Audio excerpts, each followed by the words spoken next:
All right, good afternoon. Ooh, it's a little hot. There we go. Should be better. I have 1400 or 2 o'clock, so I'm already drinking. I hope you are too. I got the keg in our room. Yeah, So coming up next, we've got a presentation on RFID and all the fun little things that you can do with them. We've got Lowtek Mystik here, standing up. And we have Kn1ghtl0rd. Was there anything after Kn1ghtl0rd, or was it just Kn1ghtl0rd? Yeah, just Kn1ghtl0rd. All right, sitting down over here. So without further ado, I'll hand it over to them.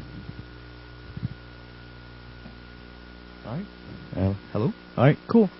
Thanks for coming and checking us out. This is the basics of understanding RFID. I'd like to just hit right off the first that we're not talking about the Big Brother aspects, the security flaws, exploits, stuff like that. We're just going to cover the basics of how RFID works and how you can use it, because it's really simple and it's really easy. There's a lot of fun things other than bad security. So basically, what is RFID? RFID stands for radio frequency identification, and it basically uses radio signals to transmit information. So it's got plenty of uses, plenty of possibilities, and it's going to be around for a while. So basically, the first uses of an RFID-like technology was, say, like around World War II, when the fighter pilots are flying up in the air. They used a system called FIFO, which was friend or foe recognition, and this could be like the grandfather of RFID. And basically, it let the Allied pilots know that this is an Allied plane, don't shoot them. This is not an Allied plane, let them have it. So, and then the first paper was written in 1948, which basically laid out the principles and concepts of RFID. And the first uses were actually done in 1973 in 2 different cases where it was actually first implemented in a use. So here we have passive tags. These are the cheaper and more common tags that you'll see. These are the tags that you can stick to things, and they don't need a power source, so that's what makes them cheap. They have a short distance compared to the other tags. And go ahead on. So these are the active tags. They contain a power source. They have a further distance that you can read to because they're powered. They also have a little more memory, so you can write to them. You can do a little more fun things with them. But because they're powered, they also cost a lot more than the passive tags. So, go back one. Yeah. If you see here, the sheet here is actually how they print some of the passive tags. So you can see the benefits of the passive tags. You can actually print out a whole roll at a time and then cut them out as you need them. So this, go ahead. We're at the point now where those passive RFID tags are 5 cents or less a piece to produce. And corporations like Walmart and other people who want to use this in their inventory tracking system, this is the price point that they were looking for. So once we've hit a nickel or less, this is where they want to put it in their system because it's affordable and it's something that they can use. So also one of the reasons they want to use this is because of the EPC, which is better than UPC. We'll talk on that a little bit more. And like I said, the cons of it, there's no onboard power, there's a limited range, so you've got to be pretty much real close to the tag to read it.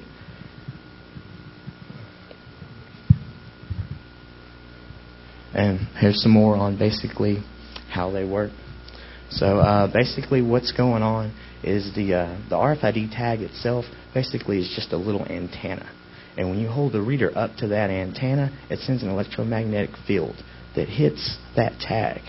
And it goes through the coiled antenna, powers that chip, and that chip says, hey, I'm chip number 1287, and then sends that signal reflected back. So it's kind of like when you watch the news, and they've got the radar, and it sends out the radar, and the clouds and stuff bounce back, and it's clear weather, nothing shows up. Same kind of effect. It's also known as like a backscatter effect. Yeah.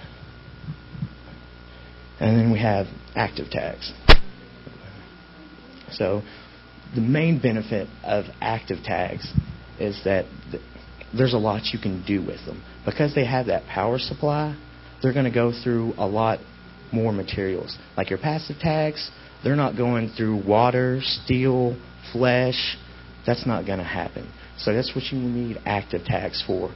So when you're doing your big shipping, like with the cargo containers and stuff like that, that's where you want passive tags. You want something that's going to be able to go through that container and whatnot. It's also going to be able to store more information because it's got a battery. It's going to have larger memory. So you're going to be able to contain information like when that product was shipped, what date it shipped. You can also have other sensors attached because it's got a power supply. So maybe it's produce or something perishable. So you're monitoring the temperature and other conditions inside the cargo container, whether or not it was damaged, jostled, stuff like that. And here we have more of how they work. With the active tags, when they're powered, the battery life is usually 5 years or more. It's usually kind of 5 to 10 years on the active things, so they're going to work for a while. You don't have to worry about replacing it every 2 or 3 days or something silly like that. So, but they do have to be replaced at some point.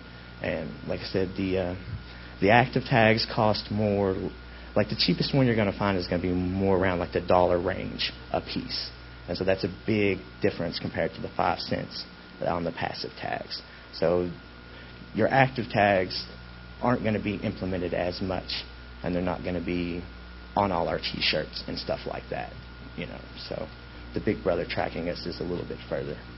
And so here we have a picture of the passive tags. And as you can see here, it's a little better with you can see the coil that I was talking about. So when you hold the reader up to it, it sends out that field, and it charges that coil. It's got the little chip in there that contains the EPC information and bounces it back.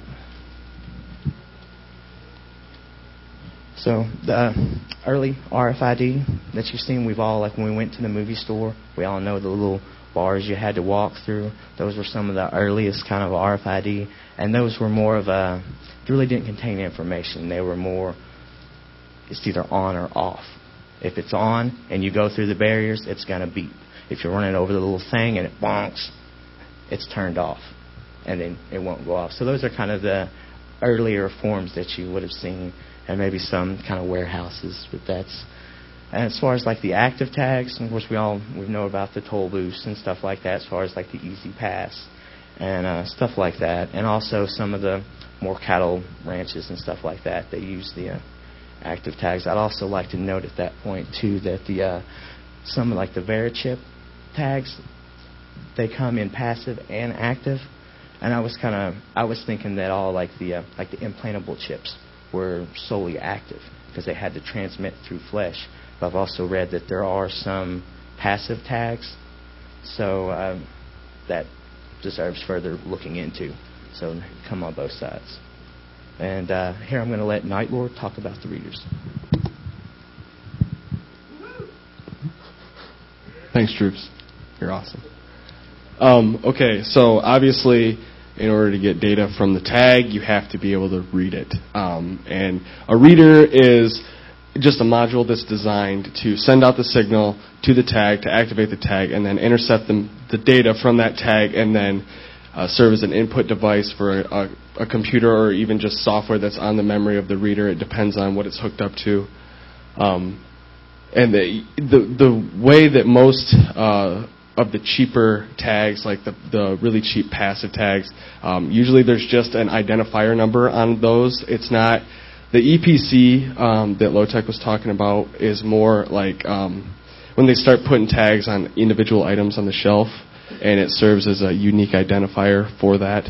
But with just the normal passive, the cheap ones that they use in shipping, it just has like an identification number or something on the chip. So it usually references a database or something that allows that to be identified uniquely, but they don't have to store a whole lot of data on the tag, so that makes the tag price come down. And those readers, just usually intercept the data and then reference a database or pass it to some software that does the same thing. They're always powered, obviously, because in order to give the passive tags power, it has to transmit the power. And you can find them in handheld units, mounted units. They got the big stalls like at stores and shipping, receiving bays. Sometimes you'll see them on the side, the big, tall stalls. So go ahead and move forward.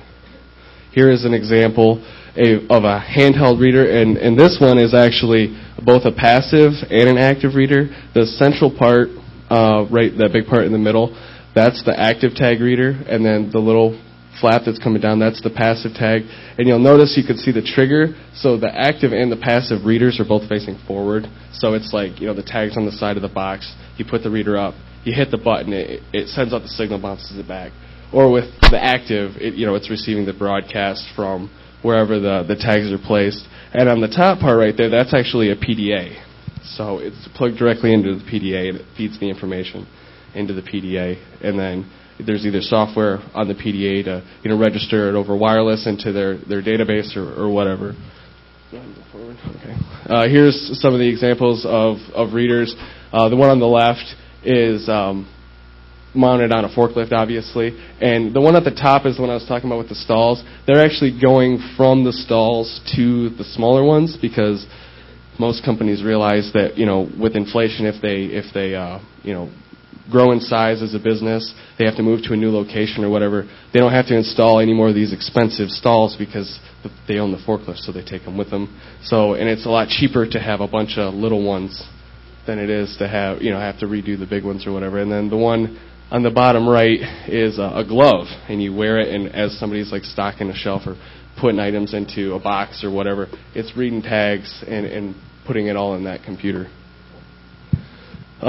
When you break open a reader, this is basically what you're going to see. Now, these are a few of the cheaper models of reader modules that you can get. The one on the left is a parallax module, and the one up at the top one is the fidget module.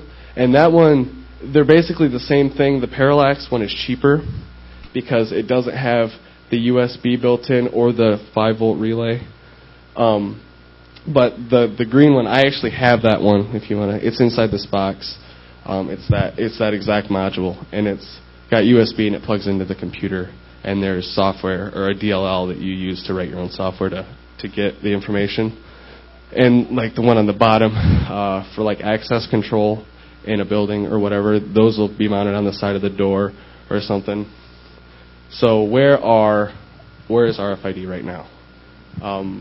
It's being used. You may not realize some of the places that it's being used, but probably the largest place it's being used right at the moment is in shipping. The cargo on the cargo ships coming over from China, from Walmart, all that. Everything on those ships is tagged, and you can see in the kind of the bottom left corner of that picture, you see a white box on that red crate.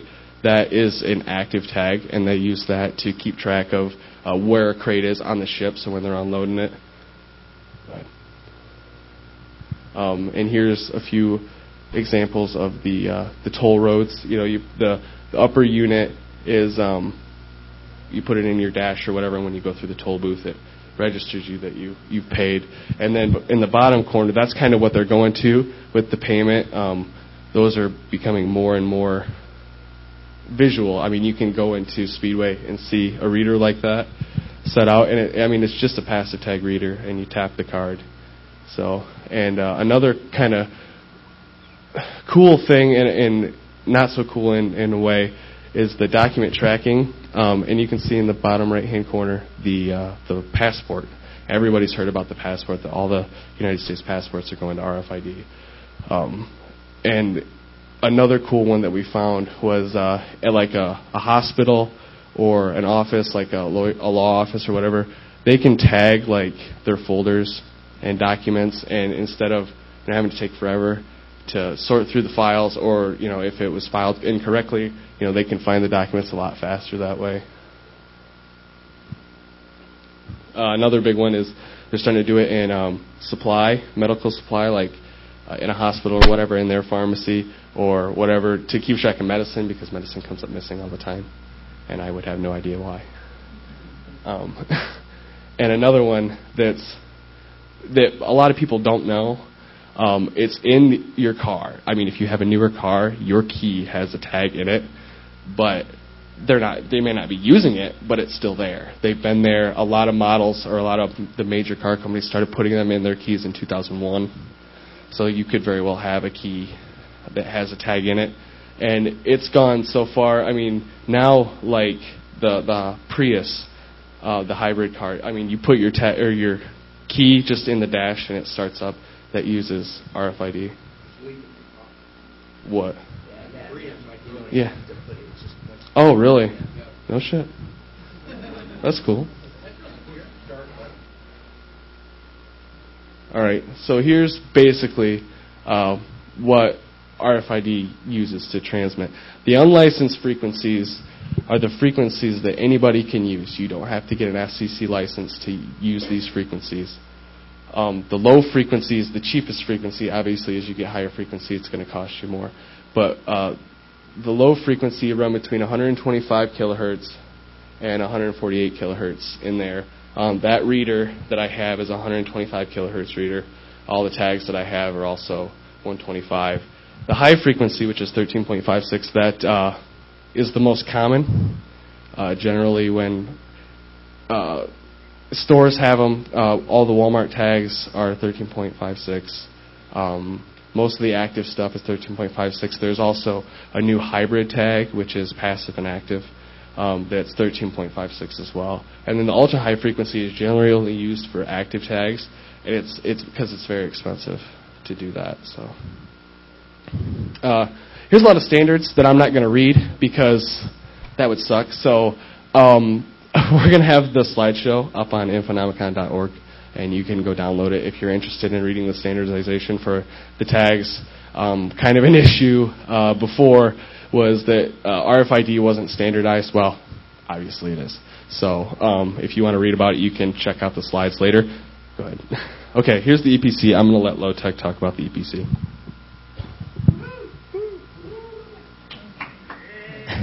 Okay, thank you. The EPC is pretty cool. It's the EPC is like UPC hulked up. Basically, how UPC works, just in case nobody knows, is you have a bottle of mayonnaise. It's got a UPC code on it that says this is a bottle of mayonnaise. With the EPC, your RFID tag will say this is a bottle of mayonnaise. It was made on this day. It expires this day. And it is this specific bottle of mayonnaise, not just a bottle of mayonnaise. So the tags itself can contain a lot of information particular to individual items. So say if you were at a warehouse, say, where you're doing groceries, it'll help you, say, send out stock and products better. So say if everybody wants mayonnaise that day, and you know some stores have a higher volume of sale than other stores. Instead of sending out the same expiration date to all stores, you might send the stuff that expires faster to the stores that sell stuff faster. And you know all that information by simply pulling the forklift up to the crate that has all the mayonnaise and going, oh, this is mayonnaise number 1 through 4006, and it all expires next week. We need to get it out. So it's part of kind of inventory tracking. There's a lot of more information that goes on there than just the generic what it is. Oh, okay, sorry. Okay, yeah. So, and these are the controlling bodies that govern RFID and their standards. And pretty much the only two important ones up here are USA and China, because all of our goods come from China if you're buying them at Walmart, and we all buy them here. So here's the obvious security versus convenience. Where should they be? Where shouldn't they be? We're going to kind of glaze over this because everybody in this room should, all know the bad things, kind of as the obvious. But as you can see, we've kind of made a point to point out the flaws and how it can be somewhat prevented. So there are ways to make it more secure if you take the time. A lot of people, like Philips in particular, they just go with proprietary stuff. So if you don't buy our stuff, it just doesn't work. We don't tell it to anybody else. So it's more that security through obscurity. And the future. Where will RFID be next? Next. But really, it's going to be everywhere, and we're going to see it a lot more around us. I'm not so certain about the Big Brother watching us everywhere we go. That may turn into a reality, but right now, the most common tags are the passive tags, which have a very limited read range. They're only going to store one particular part of an item, so you can't rewrite to a passive tag. All that passive tag that's coming in all your stuff that you're buying at Walmart, like that mayonnaise, you can't rewrite that. Once it's written once, there's no rewriting to it. It's permanent. So you can't, at least with a passive tag, you can't go buy a T-shirt and then when you swipe your credit card, it says, oh, well, John Doe likes these T-shirts. Let's send him more stuff about these T-shirts or stuff like that. So we're not there yet. So that may happen.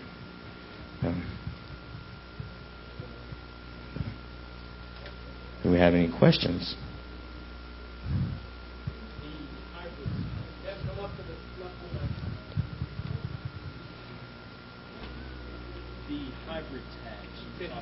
Do they store power on board and just basically wait for the reader to activate them before they power up, or do they stay powered all the time? Okay.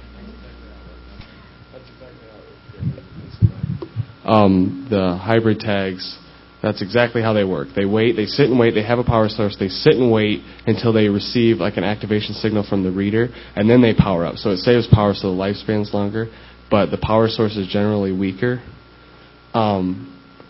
And it just waits for the reader, which has a longer broadcast range, so it increases the range, it hits it, and then amplifies it, and then when the reader's gone, it shuts off and saves its power. So, anything else? They're compared to the compared to the active, yes. But they're still, they're not pieces of paper. All right.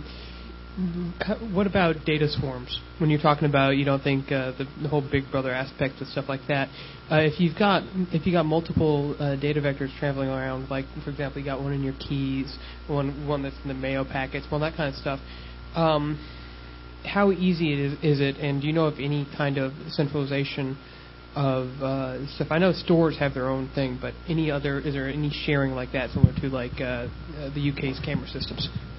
Well, not now. There isn't now because it's not being implemented. I mean, there is not a tag on an individual item in a store anywhere. I mean, it's not been implemented yet. That's what they want to do. But like the keys and stuff, and I understand what you're saying. The main problem with that, which works out well for us, is that nobody can agree on a universal standard. So everybody wants to use their particular standard. They'll all get together, and Philips will say, well, we should use ours because it's better, and we made it, and we don't want to use yours. And everybody else says the same thing. So right now that's working against us. It kind of puts a limit onto how much data can be collected because they're using different formats in different ways. So if you could find a way to collect the various types of data and then translate them into a common, and then that would be a lot of work. But stranger things have happened. The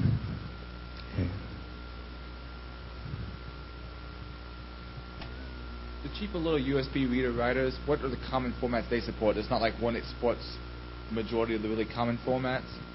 Oh, I see what you're saying. Most of the readers that you buy, I know the Parallax reader. Most readers read Generation 2 coding, and that there's two different formats of the way that the data is written to the tag. And Generation 2 is what they're trying to push that more with the EPC, so it's all standardized. But most readers take Gen 2, and most of like the smart labels and the passive tags are Gen 2 coded, so it's not a proprietary kind of thing, so most readers can read other tags. What about encryption? Yeah, what? What did you say? What? This reads just passive tags, And this specific module only reads tags from the manufacturer of this module. They're 125 kilohertz, so they're not a licensed frequency, but their coding type is proprietary to a certain extent. So you pretty much have to have a reader for the particular manufacturer of the tag. Not necessarily. Not necessarily, because there's a company called Zebra. They work in the IBM mid-range server for ERP and MRP systems, and they have these printers that print out smart labels, and they're basically just like a shipping label with a UPC code on the side of it. But there's an RFID tag inside of it, and it also writes the tag to the tag the information. But you don't have to have a Zebra reader to use it. It is a Generation 2 tag. You can have any reader that will accept a Generation 2 tag and use it. I don't even think Zebra makes readers. There's some tags that are Generation 2 but still proprietary. No. It's either Generation 2 or it's proprietary. Oh, okay. Yeah. Generation 2 is like the biggest standard out there? That's basically the standard. I mean, there's a Generation 1, which was, the beginning of RFID, but Generation 2 is a different coding scheme, and I don't know the technical details on it. I don't know. If you're interested, go look it up, because I really don't know what the... What about, is there encryption that's common on RFID tags? Okay, well, encryption, that as well is not, I mean, the tag itself doesn't do any encryption. It's the data being written to it is encrypted and the data being read is decrypted. So you can use any cipher, any algorithm you want in your software to do that. Or if you're using a vendor software, whatever their encryption algorithm is. But it's just like... Is there any write protection to say only... Yeah. If you only use a certain code, you write to it? Because otherwise I can think people like taking products and going... No, this is really a much cheaper item using my own little... Well, that's the thing. With the rewrite tags, there's an access code. It'll transmit the first 2 bits of the signal or whatever will be an access code to say, okay, you have write access to this tag. But the general, like what you were saying, you pick up an item and you say, okay, I want to make this cheaper. The passive tags aren't rewritable. I mean, the ones that they're going to put on those items are not going to be rewritable. Okay, that's one time? No, one time only. You write it, it's done. And that's it. My final question is, how effective is aluminum foil? Go ahead. Fairly shield. It varies to degrees, but what kind of bases down is how much power is going at what you're trying to shield. So if I take my passport and I wrap it in aluminum foil, is that effective? It's better than none. But the basic rule of thumb is if somebody points a high enough transmitter at you in your wallet, they're going to get your information.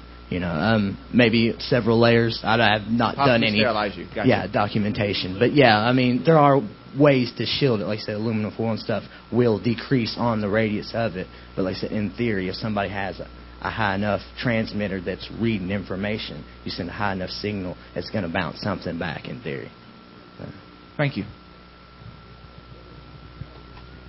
Along with the aluminum foil, if you were to stick the label from the mayonnaise or from Nike's or whatever, if you just littered the surface of whatever you're trying to protect with the other tags,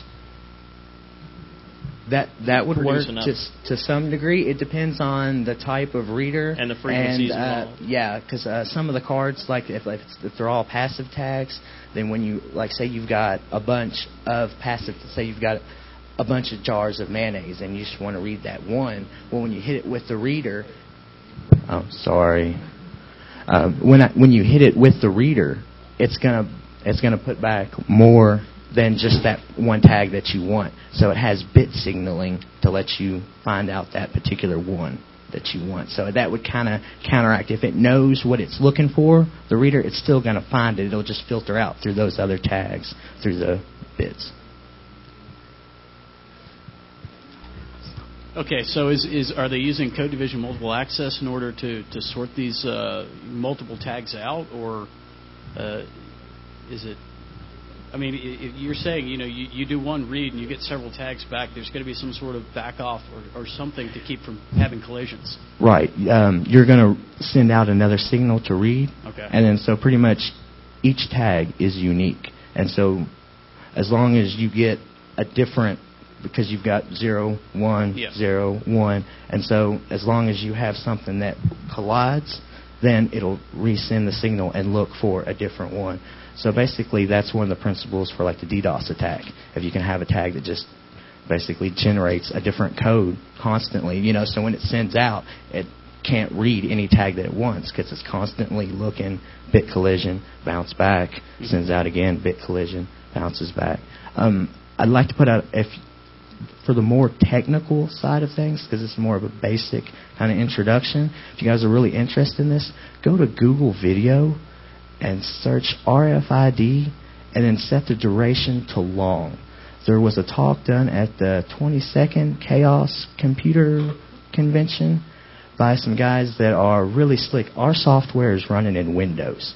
They've got the stuff running under Linux. Their website is rfid.com.org.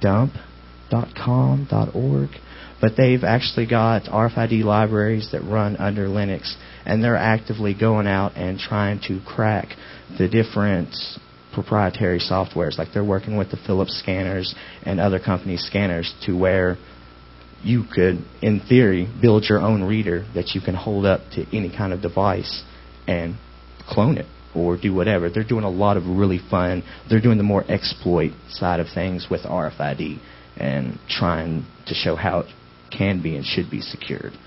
So. I did have one other question, which is kind of a little on the technical side. These devices operate at 125 kilohertz, and so on. What sort of data rate are they actually communicating at, or effectively? I can't tell you off the top of my head. There's a range, but it's not extremely fast. You're not pulling out a lot of information at all, so very quickly.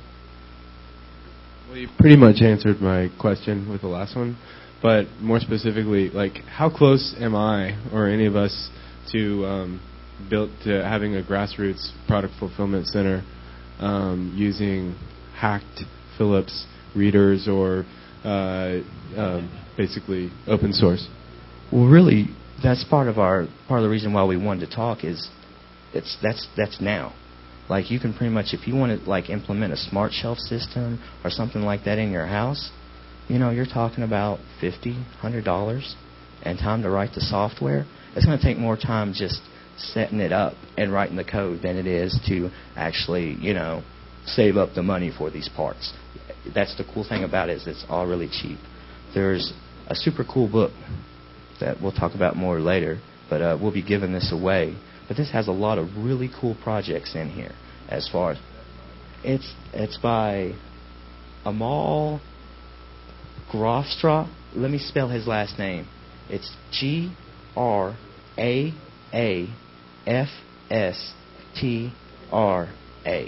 And we also have a prize for who can say that.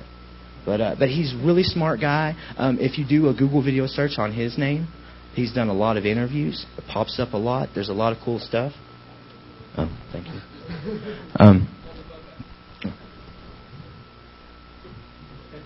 But this guy has done a lot of really cool stuff. He's went as far as to implant an RFID chip in both his right hand and his left hand. And so with these chips, he unlocks his front door. He unlocks his car. He does a lot of cool things with it. And it all explains it in the book. So. I was just wondering, it's all cool that we can, read it. I mean, the readers are obviously, you have one, so they're obviously available. But how easily can somebody create, a passive chip? Is it as simple as...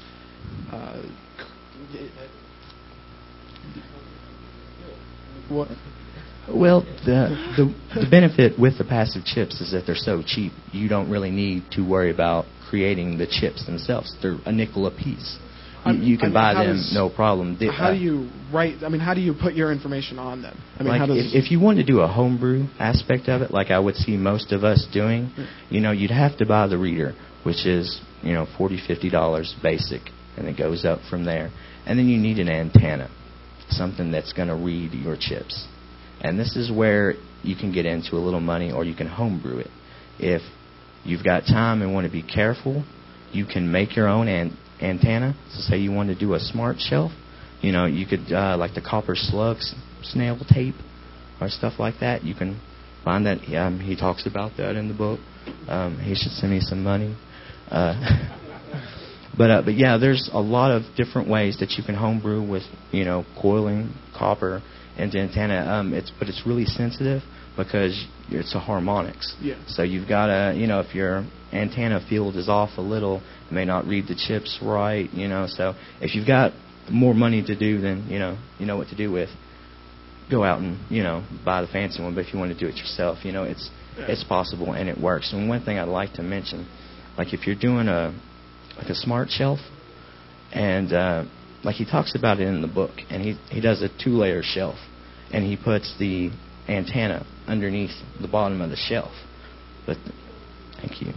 But the thing with the passive tags is that they need to have that good reflection. So if your antenna is at the bottom of the shelf, he has the book setting on the shelf like this, not like this, how you would normally have a bunch. So if you were going to do a smart shelf kind of reader where you wanted to have a whole library of books or something that you wanted to know, oh my God, where's my C book or whatever, I'm freaking out, why's my code, what's wrong, you could load up your database and, it's on the top shelf, whatever.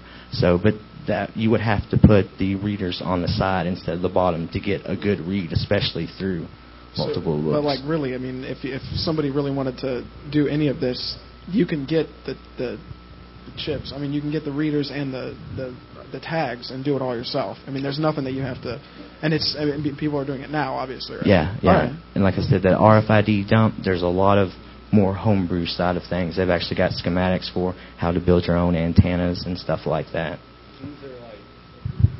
These are a bunch of tags. I have a buttload of tags. And they come. When I bought those, they all come with a unique identifier in them. It's all unique. They guarantee a unique code on every tag. So you get the tag, and then you can read it, and then you can associate that with other items or whatever. So you don't have to be able to encode the tag.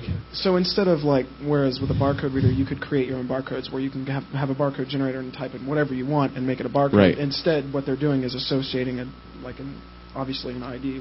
Yes. RFID. Well, you can. Like that. Yeah, you can encode your own tags at home. You can buy the probably the easiest thing to get a hold of is like an RFID label printer, where it prints the label and then it encodes the data at the same time because it's all in the printer. But like handheld encoders and stuff like that, they're kind of hard to get to because you can't just go to the store and buy one. And there isn't a whole lot of places online that you can buy one either. The manufacturers for these devices are like, you have to call, get a quote. They want massive. It's business. It's for inventory tracking, for warehousing. So they want you to buy, 9,000 tags and 50 readers. So you call them and say, hey, I want a reader and a handful of tags, dude. And they're not going to, so.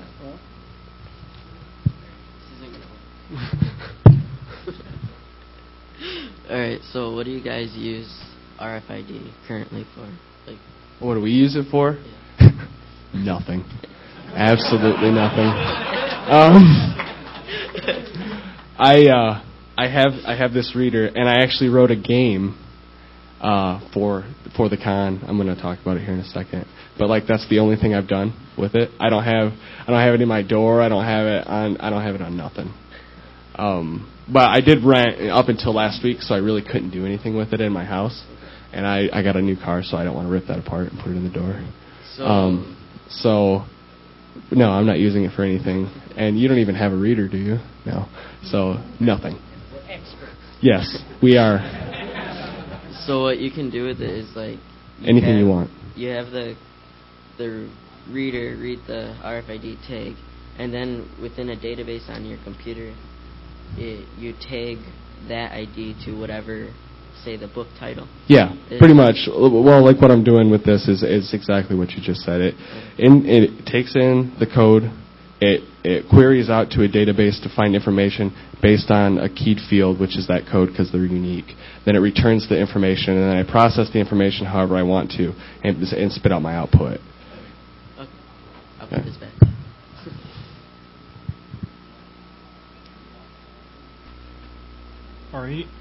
Are any of the systems smart enough that say in a warehouse it could send out a query unit so-and-so, where are you, and have just that one reply back? Or It could. Well, you could build that logic into your application.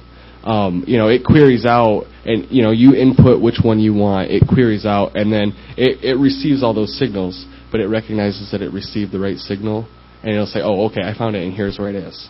Okay, so you don't have it where the tag is smart No, enough. the tags are dumb. The tags have just data. That's it. That's all it does. Is it either the passive ones wait to transmit it back. In active, it does the same thing as the passive, but it's constantly, every 5 seconds, it's throwing out the same information that the passive tag would throw out if you put the reader next to it.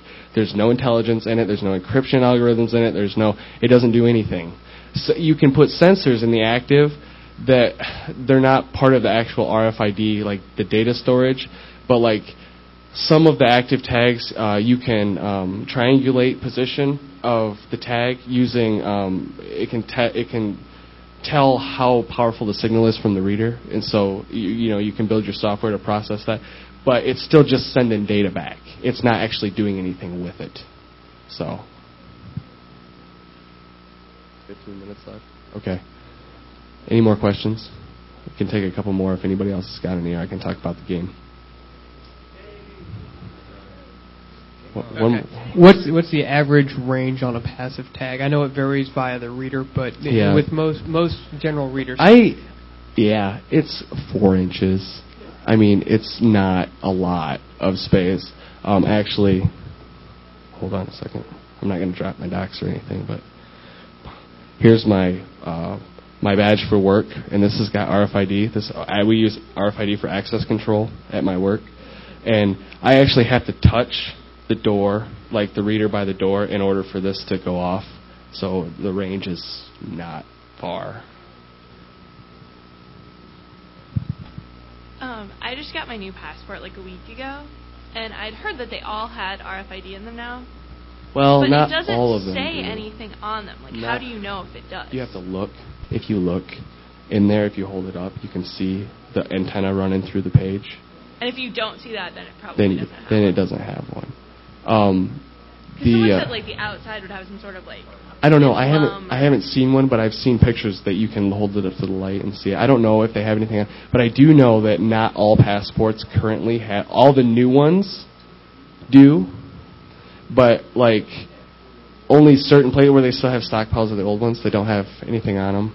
Some of the locations that you get it, they don't have the RFID one, so you could very well not have one still. Within 5-6 months, you won't be able to get one that doesn't have one in it. So, okay, last question.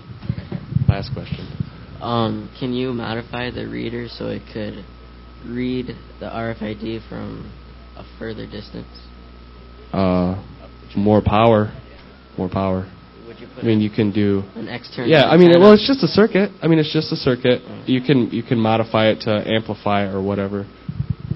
The passive tags work on a reflection premise. So the more power you send out, the more power that's going to be reflected back from that chip. So if you want a longer range, you just use more power at it, and it'll send it a further distance. Game time. Y'all game? Okay. This is the RFID game. I'm not going to. Okay, this is what I did. Okay, I wrote this software that basically last night at like 3 o'clock in the morning, we went around and hid 11 RFID tags in the hotel. There are 11 RFID tags on the Willie Nelson flyer. There are 2 on the first floor, 2 on the 9th floor, and 1 on every other floor. On the RFID, there's a tag stuck to the Willie Nelson flyer. Okay. If you want to play the game, you come to the table upstairs. We're on 9. We have a table set up where WGET radio is at currently. And I have these key fobs that are the player badges, and everybody that wants to play gets one of these, and you get to keep it. And this is your identifier for the game. And then you go around on the floors to find the tags. You come back to the table when you found one. You scan your player badge, you scan your tag on the reader, and that's it. It keeps track of your score. It puts you on the scoreboard. The scoreboard's going to be projected onto the wall upstairs so you can walk by and see who's found the most. First prize gets the RFID Toys book. And then, depending on valiant efforts, we have some other stuff that we could possibly give away. So if you want to play, go up to the table, and we'll register you in the system. Okay. Cheating is encouraged. This is a HackerCon after all. My software that I wrote, the code, the source code, is on the internet. If you can get to the internet and you can find the code, my SQL Server username and password is hard-coded in that software. So if you can find it and get into my SQL database, you can win. And this is encouraged.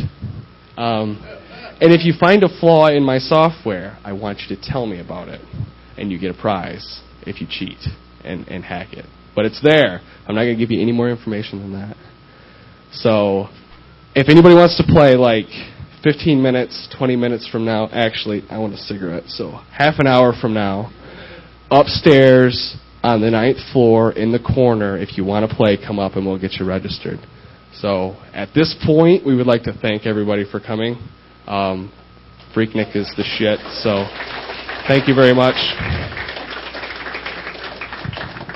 And if you want to buy me a beer later or give me a beer later, I'll be wandering around. So, on that same note of things being vulnerable, do remember we do have Root Wars sometime coming up this year. It's on the 9th floor. Have fun beating on those boxes, and I don't know the exact setup. Ask not Larry. Kill the mics. Adam, kill the mics.